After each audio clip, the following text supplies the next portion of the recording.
CapeTalk. WhatsApp 072 567 1567.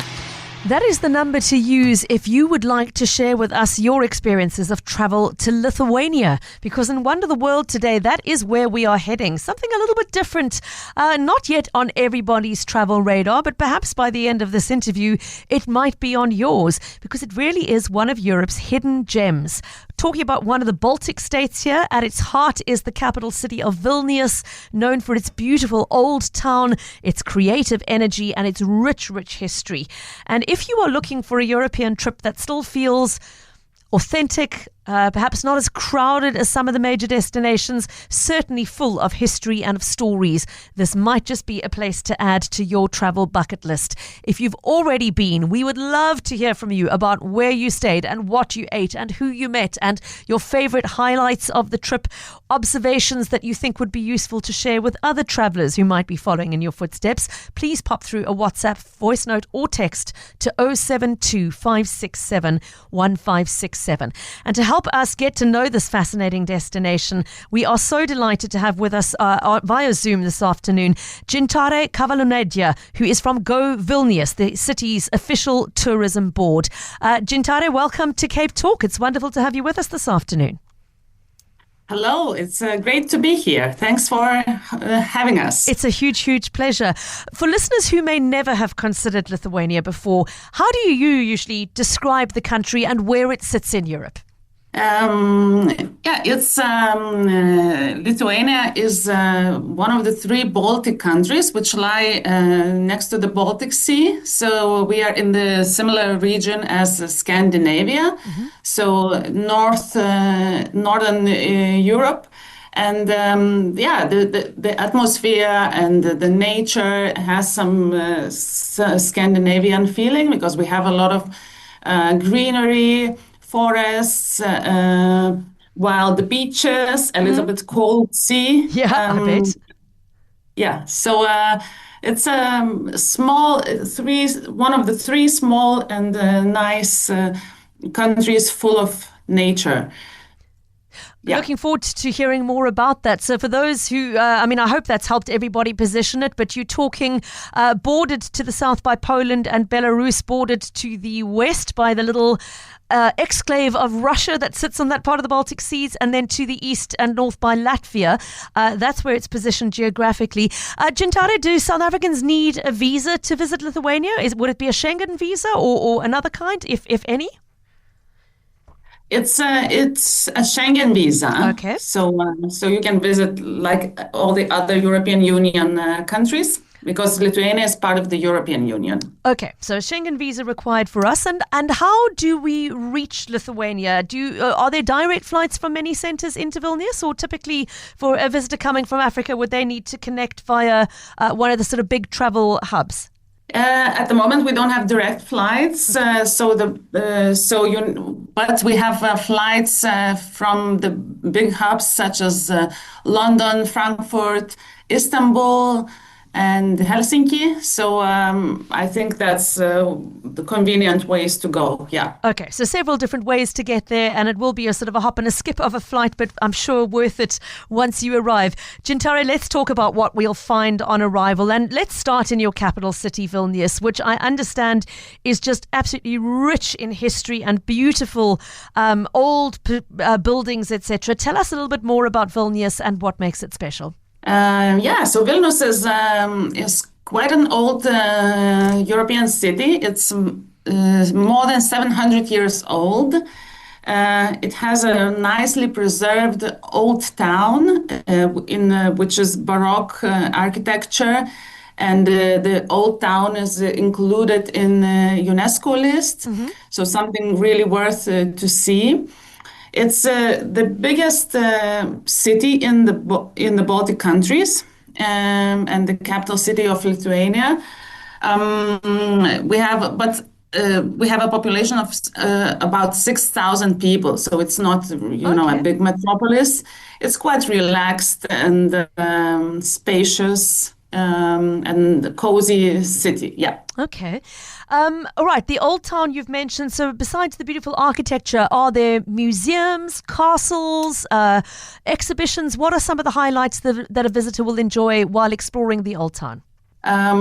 Sure. Yeah. So one of the kind of the top things to see is the oldest castle that is there since the foundation of the city. Wow. That is called Gediminas Castle, which was built by the great knight Gediminas, who founded the city. So you can have a nice panorama of the old town when you climb rather small hill in the old town. And other than that, of course, you can visit museums to learn about the history of Vilnius as well as Lithuania. We have quite a few art museums and galleries, including, for example, a modern art museum, which is called Mo Museum, with very interactive exhibitions. Yeah, and Vilnius offers also a rich cultural life. So depending on when you're visiting, you can run into, like this weekend, for example, we will have a Vilnius Light Festival, which is like free light installations in the old town of Vilnius. As you know, we have winter now and quite a long period of darkness. So to light up, we have this light festival. If you come in May or June, we have a lot of music events going on. As well as theater. Okay. Also for the warm season, it's really nice to do some active vacation activities, such as, kayaking or hiking. And you can do all this while staying in the city because city contains a lot of green areas. You've emphasized that several times, and I think it's not something people tend to picture when they think of the Baltic. They think of a wild, icy sea, they think of the ancient buildings, etc. But green spaces and opportunities to hike and be outdoors, not necessarily top of mind. So I'm really glad you've emphasized that for us, that it's possible to really get outdoors and enjoy nature without even leaving the capital city. I think I've been told that it's even possible to ski quite close to the city. Am I correct in remembering that? Yes, you're correct. You can do cross-country skiing in our biggest park, which is in the middle of the city, or you can do skiing on the hill, which is also in the city. We don't have big mountains as South Africa does, but we have a special hill which is really good for skiing. So we have actually people who sometimes go on their lunch break to ski and then they come back to work. Got to add that to the list of demands at work here. We're a little bit lacking in snow, though. It could be a problem. I just want to say, for anybody who is tuning in midway to this interview, who might be wondering who you're listening to, our guest joining us via Zoom this afternoon is Gintare Kavaliūnaitė from Go Vilnius. That's the official tourism board of Vilnius, Lithuania. It's the capital city of the Baltic state, and chatting to us about the many reasons you should think about visiting Lithuania on your next holiday. It's not really sort of top of mind for those planning a European trip from South Africa, but perhaps it should be. Gintare, we're hearing a lot globally about over-tourism and seeing people complaining about how some of the sort of more regular, popular tourist sites are just becoming overrun by the sheer volume of numbers of visitors that are actually spoiling the experience. From what you're saying, it sounds like that's not a big concern for Vilnius and for Lithuania generally. Are you finding that your visitor numbers are still manageable, that you can have an experience that still feels quite unrushed and uncrowded? Yes, for sure. We feel that that's a difference that we have. Actually, yes, if you come to Vilnius, you don't have crowds, you don't have queues, at the restaurants or museums. Everything is quite easy to reach. So the visitor numbers are growing are growing steadily, but yeah, they are still manageable, and the city is quite spacious. So yeah, you don't get this feeling of being, tired because of the crowds. So if for those who want to have some more space, then Vilnius is a good choice. Our listener Lucy has had the privilege of visiting several years ago, and she says her favourite, absolute highlight of the trip was the island castle of the old Grand Dukes. I think that's outside of Vilnius, though. Am I correct? Yes, that's she probably means Trakai Castle, which is about 30 kilometers from the Vilnius center. So it's kind of like a half-day trip, and I would agree. It's a great day trip, especially on a summer day, because you can also not only visit the historic castle, but you can sail, kayak, or also swim in the lakes because it's a nice lake region. Trakai and you Castle. can take a train from Vilnius to get to Trakai, so it's like a nice half-hour train ride and then walking in the beautiful lake region. Sounds gorgeous. Lucy, thank you for the tip. Keith would like to know, how easy would it be for an English-speaking South African to get around and communicate with the people of Lithuania? Tell us a little bit about language and whether there's a language barrier. English, at the moment, English is really spoken widely in Lithuania. The main language here is Lithuanian, but as for many small countries, people always know 2 or 3 languages just to travel around the European Union and things like that. So there is no problem absolutely to speak in English. Okay, good news, Keith. Thanks for asking. And then Johan asking the most important question of all. Let's talk about the food. What are, for so many people, food experience is a huge part of their holiday. What would you recommend a visitor should try? What are some of the traditional dishes or flavors or things to look out for that will give your stomach a fresh experience? So Vilnius is actually becoming a trendy gastronomic destination because of we recently joined the Michelin list with 4 restaurants with 1 star. So there is a nice selection of fine dining with the low kind of young and local chefs inventing their own way of preparing food, combining the local products and the modern kind of take on that. So that's fine dining. And other than that, we have traditional food, which is, we are kind of like our history is a lot of farming communities. So the traditional food is a bit heavy. It has a lot of potatoes and meat. But there is one dish that is becoming very popular lately is a